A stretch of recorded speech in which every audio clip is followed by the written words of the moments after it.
രാജ്യത്തിന്റെ എല്ലാ കോണുകളിലും ഒരുപോലെ വികസനം സാധ്യമാക്കുക എന്ന ലക്ഷ്യത്തോടെ രാവും പകലുമില്ലാതെ പ്രവർത്തിക്കുന്ന ഭരണാധികാരികൾ തലപ്പത്തുള്ളതാണ് ആ പ്രതീക്ഷകൾക്ക് അടിസ്ഥാനം. വികസനം സാധ്യമാക്കുന്നതിനോടൊപ്പം രാജ്യ താൽപര്യത്തിന് വിരുദ്ധമായി പ്രവർത്തിക്കുന്ന ദുഷ്ടശക്തികളെയും കേന്ദ്രം തുടച്ചുമാറ്റാൻ ശ്രമിക്കുകയാണ്. ഒരു കാലത്ത് കമ്മ്യൂണിസ്റ്റ് ഭീകരരുടെ തലസ്ഥാനം എന്ന കുപ്രസിദ്ധി നേടിയിരുന്ന ഛത്തീസ്ഗഡിലെ ബീജാപൂർ ഇന്ന് സമാധാനത്തിന്റെ പാതയിലാണ്. വികസനം മലയടിക്കുന്ന ബീജാപൂരിലെ ഓരോ ഗ്രാമവും ഇന്ന് അവിടെ ഒരു സർക്കാരുണ്ട് ഞങ്ങൾക്ക് എന്ന വിശ്വാസത്തോടെയാണ് ജീവിക്കുന്നത്. സർക്കാരിന്റെ ഇച്ഛാശക്തിയുടെയും സൈനികരുടെ കഠിനാധ്വാനത്തിന്റെയും ശ്രമഫലമായി ബീജാപൂരിലെ അവസാനത്തെ അതിർത്തി ഗ്രാമമായ പമേതും ഭീകരമുക്ത ഗ്രാമമായി മാറിയിരിക്കുന്നു. ഒരു കാലത്ത് പൊതുഗതാഗതം എന്നത് സ്വപ്നം മാത്രമായിരുന്ന ഇരുചക്ര വാഹനങ്ങൾ അപൂർവമായി മാത്രം ഓടിയിരുന്ന പമേദിലെ റോഡുകളിലൂടെ കഴിഞ്ഞ ദിവസം ഹോൺ മുഴക്കി ബസ്സുകൾ ഓടിത്തുടങ്ങി.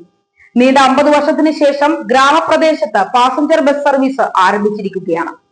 കമ്മ്യൂണിസ്റ്റ് ഭീകര സംഘത്തിന്റെ പിടിയിൽ അമർന്നിരുന്ന പ്രദേശത്ത് സുരക്ഷാ സേന ക്യാമ്പുകൾ സ്ഥാപിച്ചതിന് ശേഷമാണ് മാറ്റങ്ങൾ കണ്ടു തുടങ്ങിയത്.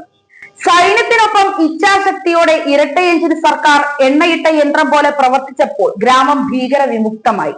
കലാപബാധിത പ്രദേശങ്ങൾ തിരിച്ചുപിടിക്കുന്നതിനും ബസ്തറിൽ സാധാരണ നില പുനഃസ്ഥാപിക്കുന്നതിനുമുള്ള സർക്കാരിന്റെ ദീർഘകാല ശ്രമങ്ങളുടെ ഒരു നാഴികക്കല്ലായിട്ടാണ് ഈ ബസ് സർവീസിനെ നോക്കിക്കാണുന്നത്. നേരത്തെ കമ്മ്യൂണിസ്റ്റ് ഭീകരർ താവളമാക്കിയ 10,000 ചതുരശ്ര കിലോമീറ്റർ പ്രദേശം സുരക്ഷാ സേന മോചിപ്പിച്ചതായി സർക്കാർ വ്യക്തമാക്കിയിരുന്നു. ഛത്തീസ്ഗഡിലെ 18,000 ചതുരശ്ര കിലോമീറ്റർ പ്രദേശമാണ് കമ്മ്യൂണിസ്റ്റ് ഭീകരരുടെ അധീനതയിൽ ഉണ്ടായിരുന്നത്. 10 വർഷത്തെ നിരന്തരമായ സൈനിക നടപടികളുടെ ഭാഗമായി അത് 8,500 ചതുരശ്ര കിലോമീറ്ററായി ചുരുങ്ങി. ഛത്തീസ്ഗഡിലെ 6 ജില്ലകളിലും മഹാരാഷ്ട്ര അടക്കമുള്ള അയൽ സംസ്ഥാനങ്ങളുടെ അതിർത്തി പ്രദേശങ്ങളിലുള്ള 6 ജില്ലകളിലും മാവോയിസ്റ്റുകളെ പൂർണ്ണമായി നിയന്ത്രണത്തിൽ കൊണ്ടുവരാൻ കഴിഞ്ഞിട്ടുണ്ട്.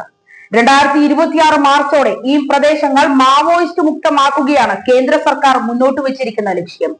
കഴിഞ്ഞ വർഷം മാത്രം 300ഓളം കമ്മ്യൂണിസ്റ്റ് ഭീകരരെ വധിക്കുകയും 992 പേരെ അറസ്റ്റ് ചെയ്യുകയും ചെയ്തിരുന്നു.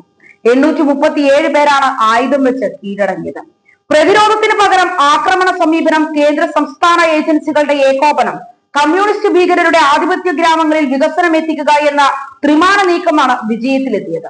സുരക്ഷാ സേനയ്ക്ക് സ്നിപ്പർ റൈഫിളുകളും കവചിത ട്രക്കുകളും ഡ്രോണുകളും അടക്കം ആധുനിക സംവിധാനങ്ങൾ കേന്ദ്ര സർക്കാർ ഉറപ്പാക്കിയിരുന്നു. കമ്മ്യൂണിസ്റ്റ് ഭീകരർക്കുള്ള ഫണ്ടിംഗ് മാർഗങ്ങൾ തടഞ്ഞുകൊണ്ടുള്ള ഇടപെടലും ഫലം കണ്ടു.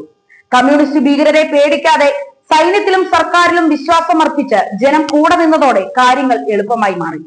ഇച്ഛാശക്തിയുള്ള സർക്കാർ ഒപ്പമുണ്ടെങ്കിൽ ഇപ്പോൾ ബസ് സർവീസ് ആരംഭിച്ച റോഡുകളുടെ ഇരുവശവും നാളെ ഒരിക്കൽ ബഹുനില കെട്ടിടങ്ങളും മറ്റ് അത്യാധുനിക സൗകര്യങ്ങളും ഉയരുമെന്നും സന്തോഷത്തോടെയും അതിലുപരി സമാധാനത്തോടെയും ജീവിക്കാമെന്നും ജനം ഇന്ന് ഉറച്ചു വിശ്വസിക്കുകയാണ്.